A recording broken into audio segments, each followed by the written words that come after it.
Hello दोस्तों, कैसे हैं आप सभी लोग।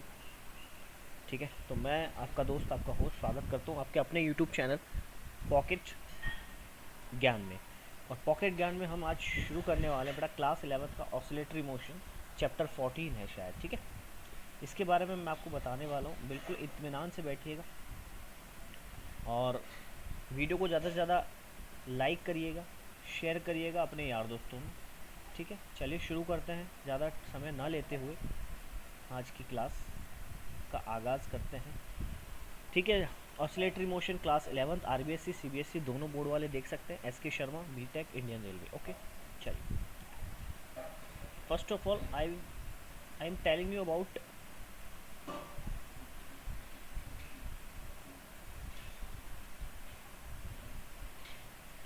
इंट्रोडक्शन। Physics oscillations. ऑसिलेशन क्या होता है? The any motion which repeats itself at a regular interval of a time is known as the periodic motion. Understand? समझो, कोई भी मोशन जो क्या करता है दोस्त, अपने आप को रिपीट करता है।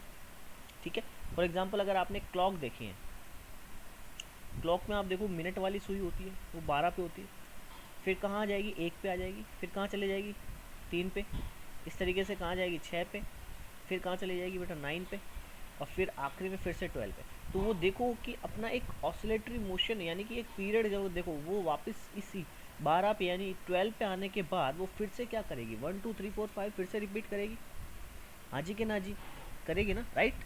ओके, तो इस तरीके का जो मोशन आप देख रहे हो एक क्लॉक के अंदर, ठीक है, एक क्लॉक के अंदर जो आप देख रहे हो, मिनट हैंड, आवर हैंड, ये सब क्या कहलाता है? पीरियोडिक मोशन कहलाता है, क्योंकि वो अपने पथ को क्या कर रहा है? बार बार रिपीट कर रहा है, रेगुलर इंटरवल और एक फिक्स समय पे कर रहा है, फिक्स्ड टाइम पे कर रहा है। फिक्स्ड टाइम, ऐसा नहीं है कि पहला राउंड 1 घंटे में हुआ तो दूसरा 2 घंटे में हो रहा है। जितने टाइम में वो क्या कर रही है, कोई भी हैंड ले लो, मिनट हैंड, आवर हैंड, कोई भी, तो वो जितने टाइम में घूम के 12 पे आएगी, सेकंड टाइम भी वो, सेकंड राउंड में भी वो उतने ही टाइम में आएगी। यानी कि वो उतना ही राउंड अपना क्या करेगी? बार बार रिपीट करेगा। उसको कहते हैं पीरियोडिक मोशन। अब हम बताते हैं आपको ऑसिलेशन क्या होता है। ऑसिलेशन क्या होता है? If the body moves back and fourth repeatedly about its mean position then it is said to be oscillatory motion। इसी के अंदर बैक एंड फोर्थ मोशन मतलब क्या होता है? इसको बोलते हैं to and fro motion, to and fro motion.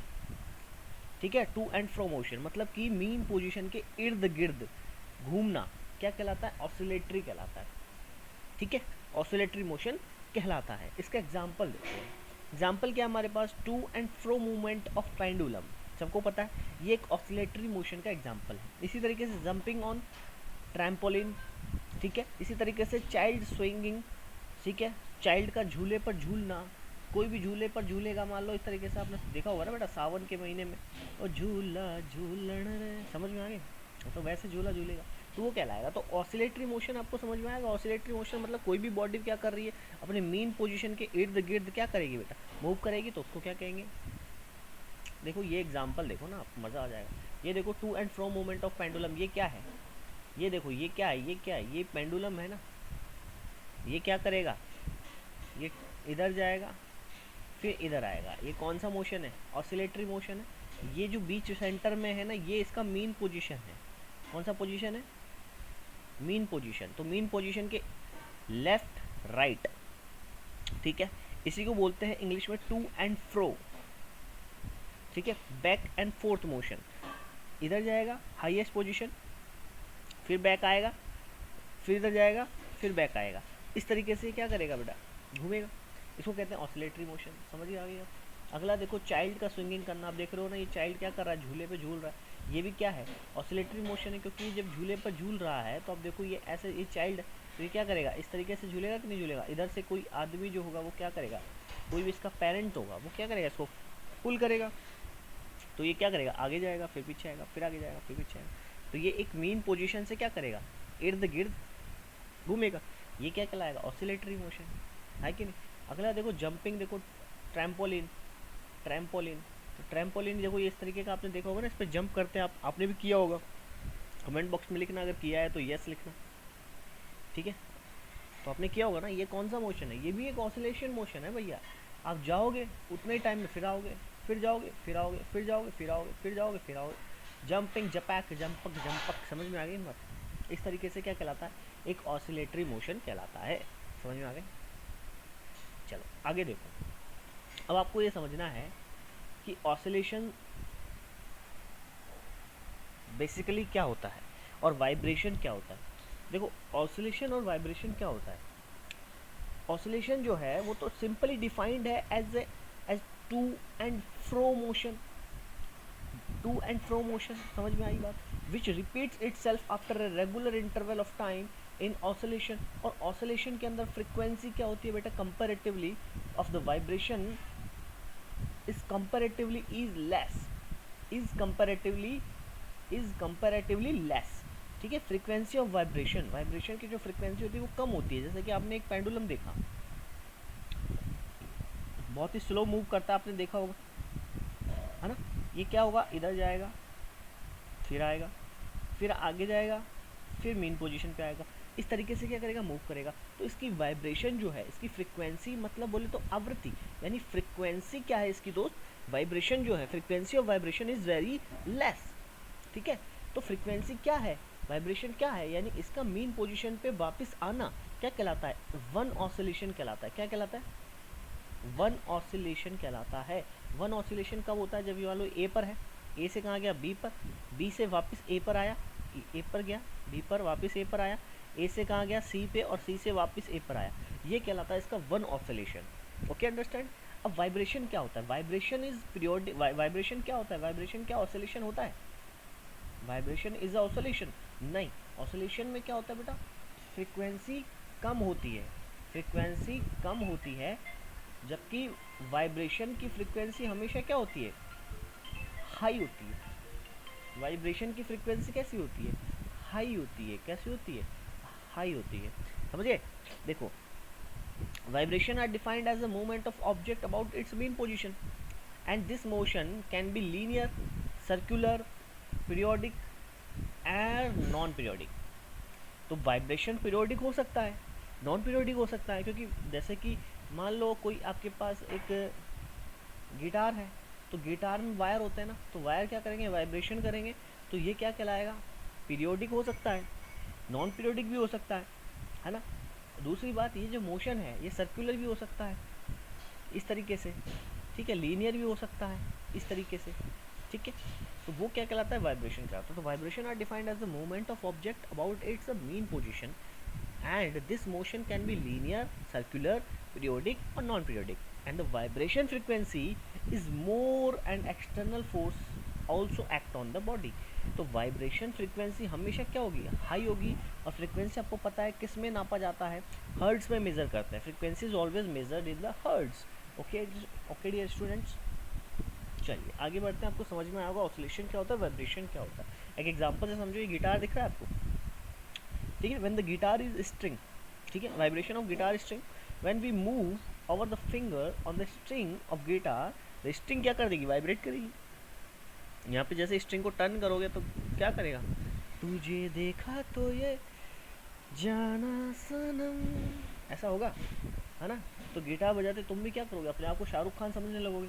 तो ये क्या करेगी बेटा, ये गिटार की जो स्ट्रिंग होगी ये क्या करेगी, ये वाइब्रेट करेगी। क्या करेगी, वाइब्रेट करेगी, क्योंकि इसकी फ्रिक्वेंसी काफ़ी हाई होगी, हर्ट्ज में frequency is very high, then it is not the oscillation. ये ऑसिलेशन नहीं है, ये क्या कहलाएगा, वाइब्रेशन कहलाएगा, ऑसिलेटरी मोशन नहीं कहलाएगा, वाइब्रेशन मोशन कहलाएगा।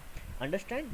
तो it is very high, frequency is very high, as a result it has a vibratory motion, okay, it is not a oscillatory motion, understand, okay, then continue, go ahead।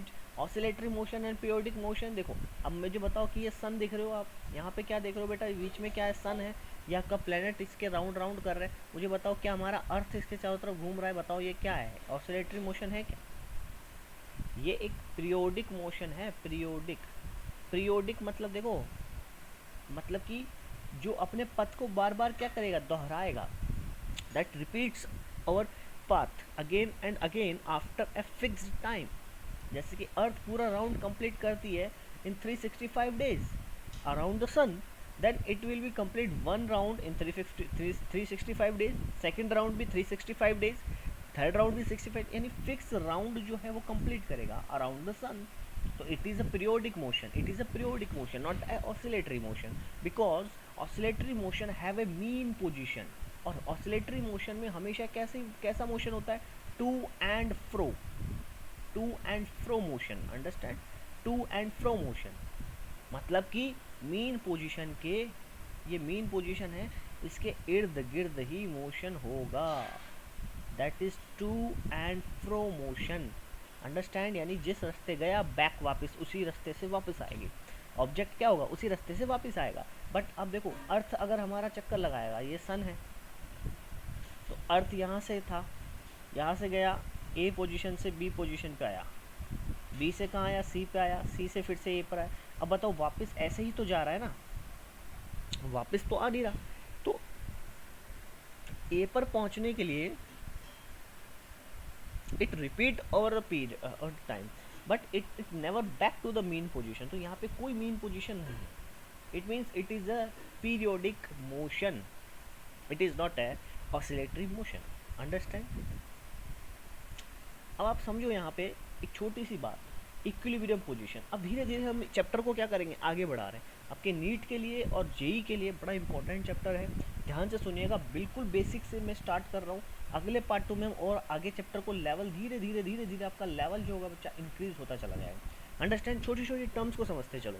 First of all we understand the vibration, we understand the oscillation motion, we understand the periodic motion, and now we are going to understand equilibrium position. Equilibrium position is that position where an object tends to come at the rest when no external force is applied. For example, यहाँ देखो, A position क्या है? Extreme position है, ठीक है. C position देखो, ये वाली पोजीशन भी एक्सट्रीम पोजीशन है, but the position B is the equilibrium position where it becomes at the rest. देखो, the B position is the rest, equilibrium position, but this position is extreme position. C position is also extreme position. Understand? Okay, but देखो हो क्या रहा है, यहाँ से मैंने A position पे इस गोले को पकड़ा और यहाँ से मैंने इसको छोड़ा, फ्री किया. Then I will free it, I realize कि it goes to the A B and B को क्रॉस करके कहाँ जाएगा? C पे जाएगा. Then again comes to the B and then go to the C and slowly it comes to the rest. ये कहाँ आ जाएगा? एकदम रुकने की कंडीशन में. जैसे ये रुक जाएगा तो रुकते ही कहाँ रुकेगा बताओ? A पोजीशन पे रुकेगा या B पे रुकेगा या C पे रुकेगा? हाँ बिल्कुल राइट, B पे रुकेगा ना ये. तो this is the rest position, यानी कि हमेशा जो बॉडी होगी, ऑब्जेक्ट होगा, ये हमेशा क्या होगा? एक ऐसी पोजीशन जहाँ पर ये हमेशा रुकने की कोशिश करेगा, उस पोजीशन को कहते हैं इक्विलिब्रियम पोजीशन. तो this is the equilibrium position. यहाँ पे ये धीरे धीरे करके रुक जाएगा, इस पोजीशन को कहेंगे equilibrium position. I hope you understand this chapter very goodly. Okay, we go to ahead again, then subscribe the channel, and thank you very much for watching this video. Okay, then tata bye bye. Again we will meet in the next continue in the next class. Okay, then tata bye bye, take care.